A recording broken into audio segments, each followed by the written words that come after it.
कि 25 एपिसोड देखने के बाद आप में से बहुत लोगों को एहसास हुआ होगा कि जीवन का मूल उद्देश्य क्या है। जीवन का मूल उद्देश्य भौतिक उपलब्धियां नहीं है। भौतिक उपलब्धियां आध्यात्मिक शक्तियों की गुलाम है। बस इतनी सी बात समझने के लिए भौतिक, ये जो हमें दिखाया जाता है, भौतिक उपलब्धियां, भौतिक उपलब्धि यानी मटेरियल अचीवमेंट्स,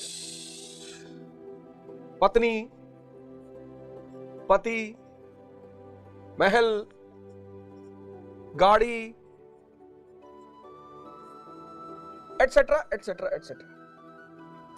ऐसा नहीं कि इनको छोड़ना है, नहीं रखना है, इनके पीछे नहीं भागना है। बड़ा कंफ्यूजिंग सा एटमॉस्फेयर मानव के लिए हो जाता है। पंकज उदास साहब ने कहा ना, एक तरफ उसका घर, एक तरफ मैं कदा। मतलब एक तरफ खुदा का घर, स्पिरिचुअलिज्म, एक तरफ मैं कदा यानी संसार। मैं कहां जाऊं, होता नहीं फैसला। बड़ा प्यारी गजल पंकज उदास साहब ने गाई है, बहुत प्यारी गजल गाई, बहुत प्यारी। आप उसको अगर विश्लेषण करें, इतनी प्यारी गजल गाई है। एक तरफ उसका घर, उसका घर मतलब मंदिर मस्जिद को बोला गया है, और एक तरफ मैं कदा यानी संसार। एक तरफ उसका घर, एक तरफ मैं कदा। मैं कहां जाऊं, मैं कहां जाऊं, होता नहीं फैसला। उसके दर से उठा तो कहां जाऊंगा। लाइन देखिए, क्योंकि उसके सिवा इस संसार में कुछ है ही नहीं। उसके दर से उठा तो कहां जाऊंगा, और मैं कदा छोड़ दूं तो मैं मर जाऊंगा।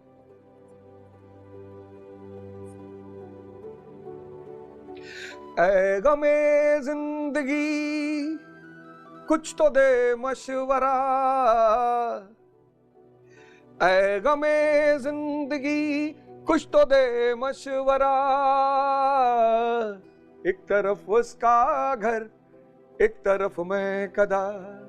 एक तरफ उसका घर, एक तरफ मैं कदा।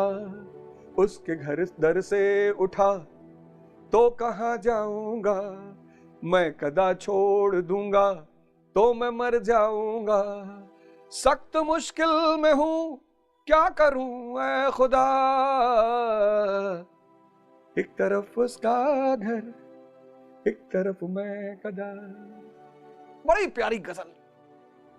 उसके दर से उठा तो कहां जाऊंगा। इस पूरे ब्रह्मांड में उसके सिवा कुछ है ही नहीं, उसको छोड़ के जा ही नहीं सकते। और संसार छोड़ दो तो खत्म। यही तो गुरुदेव ने कहा गीता में कि साधु बनना यानी मरने के समान है।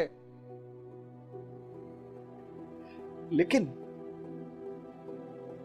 जो व्यक्ति साधना करेगा, जागृत होता चला जाएगा, जागने लगेगा, इंद्रियों से चैतन्य की तरफ बढ़ने लगेगा, उसे कुछ भी छोड़ने की जरूरत नहीं है। कुछ भी, आप कुछ भी मत छोड़िए, बस जागिए। ये महल है ना, महल, ये रहने दीजिए, इसको मत छोड़िए। ये महल रहने दीजिए, इस महल में ही रहिए, पर जागृति बने रहे कि ये मेरा नहीं है, ये मेरे नहीं है, ये मेरी नहीं है। यानी फिर वही कृष्ण का शब्द आ जाता है, लीला। ड्रामा शब्द नहीं, कहते नहीं प्रभु की लीला है, लीला। हर जागृत व्यक्ति को लीला करनी पड़ती है।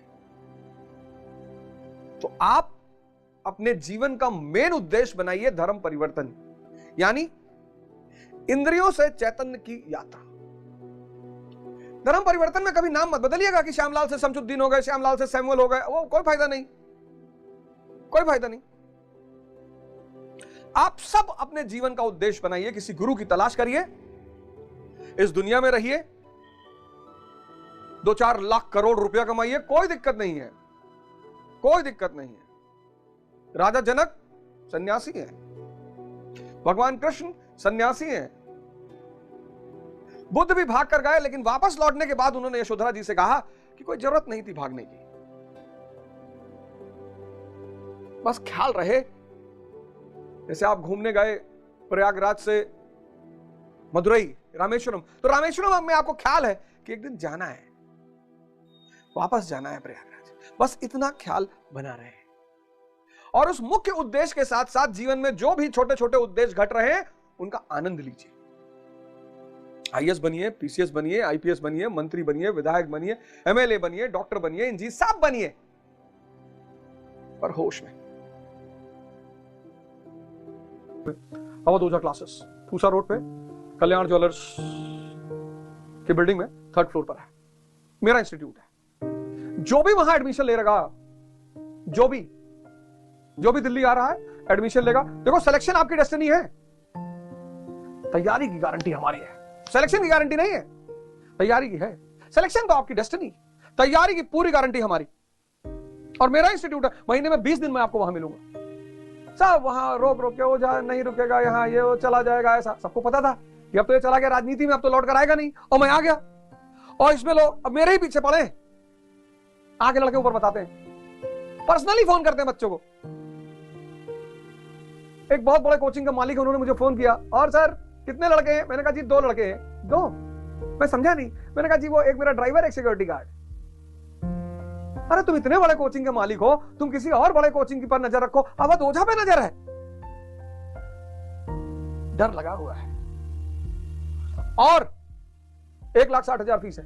यथार्थ गीता के प्रोग्राम से अगर कोई व्यक्ति आ रहा है, यथार्थ गीता लेकर आ रहा है, तो 1 लाख रुपया